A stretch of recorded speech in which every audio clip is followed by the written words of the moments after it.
This week I was invited to speak at the Startup Camp Berlin, and I took some time to record a talk with Christian, who was as well at the panel.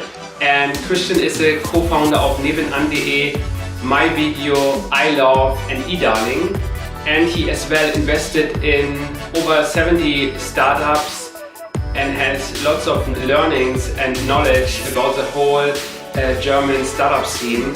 And we were talking about his learnings, tips for other entrepreneurs, and as well what I think is really cool what he's doing at the German Startup Association. This association as well organized the Berlin Startup Camp, and it was a really cool event. We were talking as well about what he's doing at the Ministry of Economics and how he's consulting as well the Ministry of Education and Research here in Germany. So if you like this talk, give this talk a thumb up and subscribe to the channel. And now, enjoy the talk. Hi, today I'm sitting here together with Christian from nebenan.de.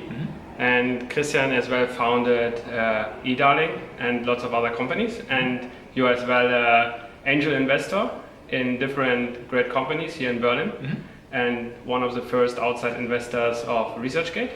And you have a lot of knowledge about the whole startup scene.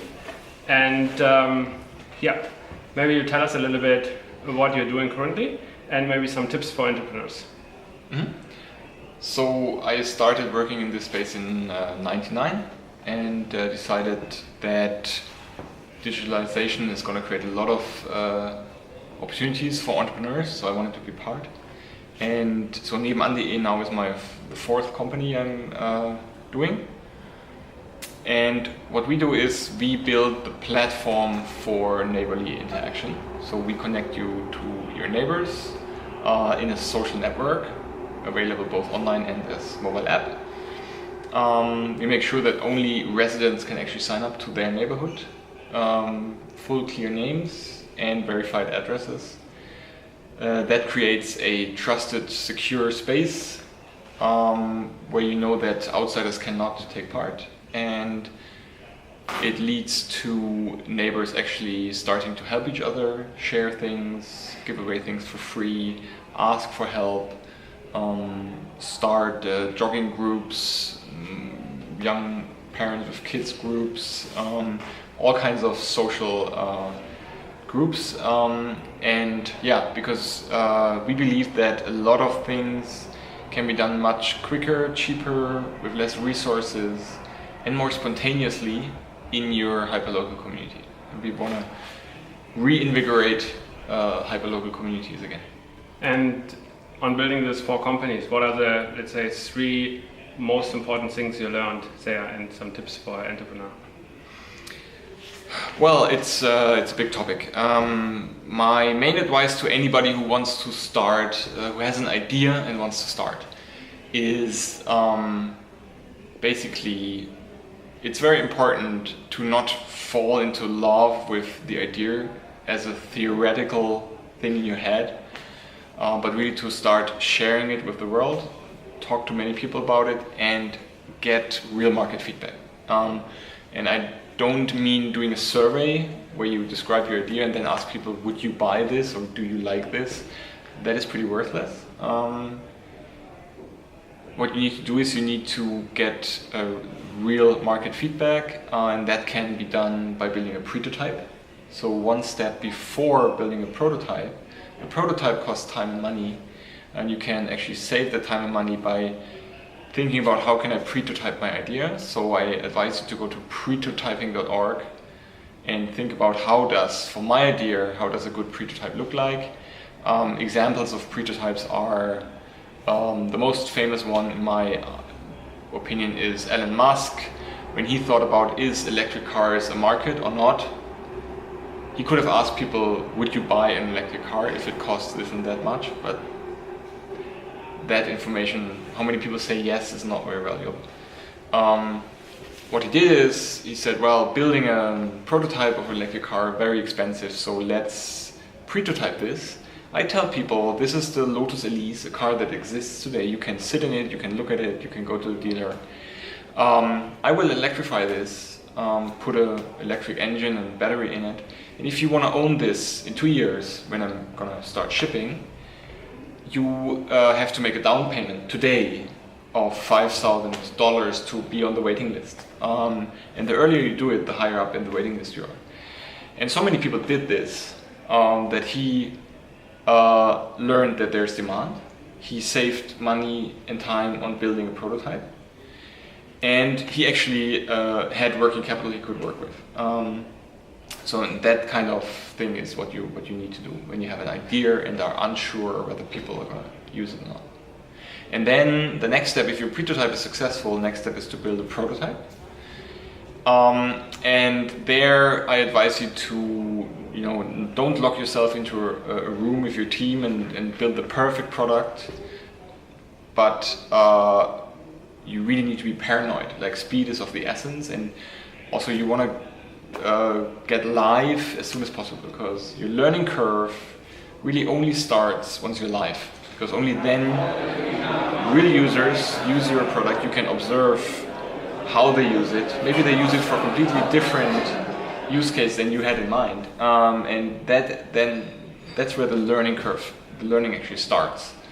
So Reid Hoffman from LinkedIn famously said, if you're not ashamed of the first version of your product, you launch too late. And he's absolutely right. You have to launch as quickly as possible to get real users onto your... And if you say quickly, how quick? Well, in the case of my video, from idea to launch was 7 weeks. A week later, my German competitor 7load.de launched. A week later, afterwards I found out that they had... I was amazed because their product was way better than mine. So I found out they had been sitting on it for 13 months before they launched. With me it was 7 weeks. So had they done the same as I did, I would probably not have launched at all, because they would have had 1 year head start. And what happened? My video was 7load was the better product, but I won because I was quicker to market, and then I focused on getting users onto my product. I didn't focus on building the best product. Long term, you want to build a great product, but you cannot have a great product from day one. It just doesn't work. Because a great product evolves over time. It gets better and better. Agile development means I have a weekly release, and every single week my product gets a little better, a little better, a little better, a little better. Thousands of iterations. And so don't focus on having a perfect product on day one. It's not possible. Rather focus on getting it out there quickly to be able to start that learning. Right? And agile development means you improve something, you put it out there, you track and monitor the improvement it gives you. That's why you do weekly user cohorts.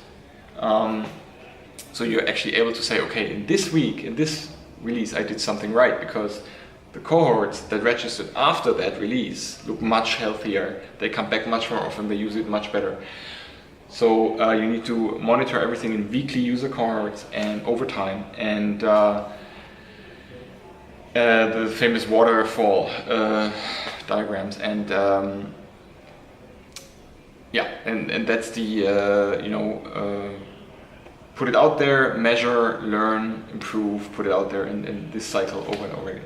Okay, and now you have like a great product, let's say like this way, and then in this way, how did you scale it and how did you grow it? Which kind of channels did you use? Are there the right channels in your opinion, or? No, it's differs from every single business model is different. You cannot say this is the best channel. It's for some businesses it's it's Google AdWords, or it's usually a mix of things, right? Some models rely heavily on TV advertisement, others on outdoor, the next on PR, the third on offline, whatever it is. The next one on word of mouth, and there you have the Tupperware parties. That's really like housewives doing the sales job for you. It's so diverse. You cannot say this is the single best channel. No way. The thing is, you have to find out what works for you. So you have to test many channels, always with very small risk, because the likelihood that your marketing test fails is bigger than the likelihood that it succeeds. So you do a lot of testing and only very few tests actually succeed.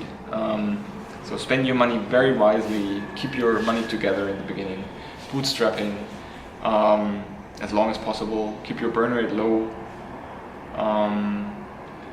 Yeah. And we were talking in 2010. You told me a lot when you were managing director at eLearning. Mm-hmm. You were so kind to explain me actually the business model and how things are going in the space. And especially if you have like let's say a company like eDarling, how did you grow this kind of company? Do you think it's really crucial to have a big investment to do a lot of marketing then? Or what do you think are the most crucial parts in having like a company where you have as well big competitors to grow the business? Do you have some tips for it? Sorry, can you rephrase? No, I mean, if you have a company Mm-hmm. where you have as well big competitors, as well other big players in the market, do you have some tips for growing your company then in this case? Well, you have to. I think you have to ask yourself in the first place. You have to ask yourself why you're entering this market if competition is so heavy already, Yeah. right? So I think my answer would be you probably shouldn't enter it unless you have a super clear USP, something you really do different, something that makes you stand out, something that can disrupt that space. Disruption always means you are doing something fundamentally different. You are changing the rules of the game, because you cannot beat those incumbent established players at their own game. I mean, look at the car industry, right? Those companies are super huge, super profitable, have super deep pockets, have a lot of patents and engineering knowledge, have economies of scale in their factories, have huge brands. I mean, brands, you know, people want to own a BMW and not some brand they don't know.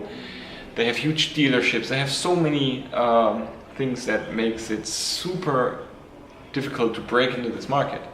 So no way are you gonna, you know, have a chance if you're not changing the rules of their game. And I mean, that's what's at the moment, this technological shift. I mean, cars are becoming connected, they're becoming autonomous, they're becoming electric, and what was the third thing? The fourth thing I'm always missing.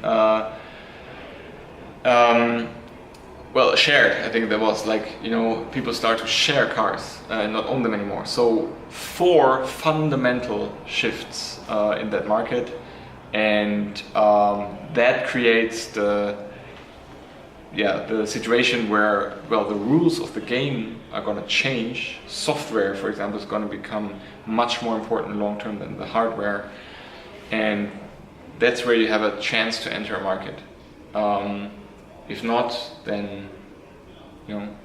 So think about what are the rules of the game at the moment, and is there a way I could completely turn them over and change them? Then you have a chance. Examples are Wikipedia. What Wikipedia did to the encyclopedic industry completely changed the rules of the game. What Linux did with, you know, to the operating system world, Microsoft. So those companies completely changed the rules of the game, and that's when then suddenly you catch the incumbent left-footed. They don't have. It takes them too long to find out a way how to answer this threat. And another question, you are as well angel investor. So how did you find your investments, and what do you think is the most crucial in the whole point to find great investments? Yeah, since I'm a founder myself, I don't have time to proactively go out and look for investments. That's not what I do. The investments find me. I get a lot of pitches all the time, and the challenge is more to pick the right ones. And that's a big challenge, because I'm an optimist, so and I love new ideas, and I love technology and innovation. So it's easy to get me excited, but not everything flies. So just to give you an example, I did more than 70 investments in my life so far, since 2005, so since 12 years already. And at the moment, I can look back at 10 successful exits, but also at 22 failures where I lost my money. And that leaves me with a little bit more than 40 active investments. So it's not, you never stop investing. I will always be invested in companies, I think. So there will never be a time to do a final balance. Okay, how did this end up? It makes a lot of fun because you meet founders that are passionate about what they do, and you can be part of their story. It gives me a great amount of satisfaction. And let's say the biggest driver there, is it your feeling, or is it, do you have clear metrics where you... Yeah, I mean, I invest in early stages, so very often there's not much to look at. There's not much data, sometimes even pre-product. I invested in ResearchGate at a time when they hadn't even launched fully, so there was not much data to look at. And then it really comes down to how much do you believe in this idea, how good is this founder, do you like him, can you picture working with him, because it's a little bit like getting married. At least with the successful long-term stuff, you're working together for decades sometimes. So it's really about, do I like this guy? Does he have passion? Do I think he can pull it off? Or will he give up? How resilient is he? Because as a founder, you fail 1,000 times and you have to stand up every single time and continue doing it. And you run into so many problems against so many walls. So many people tell you this is bullshit, it's not going to work, you're wasting your time, etc. You're crazy. In Germany, the saying, if you have a vision, you should consult a doctor. German mentality. We don't like visions. We like people who are grounded. But the problem is, as a founder who wants to create something completely new, change the rules of very ancient industries. I mean, ResearchGate, how research is done, is the same since 200 years, and he wants to really turn it upside down, completely disrupt it, change it totally. And so many people say this is complete crazy, it's never going to work. And I think he's going to pull it off, but it's going to take a long, long time. And now I forgot the question. No, it's fine. I have another one for you. And you are as well consulting the government here in Germany. Can you maybe tell us a little bit what you're doing there, and the whole initiative as well with the startups you are as well supporting and so on? Yeah, there's actually 3 different things. One is I'm on the board of the German Startups Association. So we started an association to really give startups a political voice, so that when the legislator does new laws, in the past too often startups were like collateral damage was done to startups. It's not that they were the legislator wanted to harm them, but he didn't pay attention to them, so he harmed them without even knowing. We wanted to change that. We wanted to give them a voice.